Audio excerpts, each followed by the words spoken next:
EIGRP passive interface command, one reason that the routing table may not reflect the correct routes due to the passive interface command, show IP protocol can use to check if the interface is configured as a passive.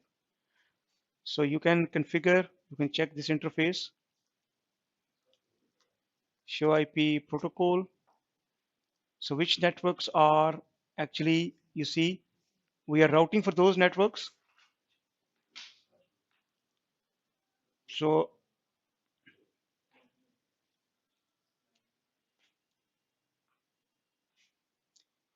passive interface, you see, this is the passive interface it shows you. So by default, all these interfaces, so you basically, you see these networks, loopback 1, 2, 3, and 4, they should be passive. Right now they are not passive.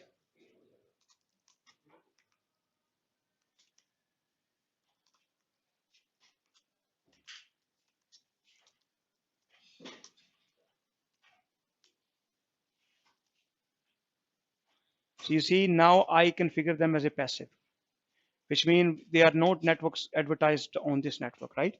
This side. So similar, the OSPF passive commands we use on the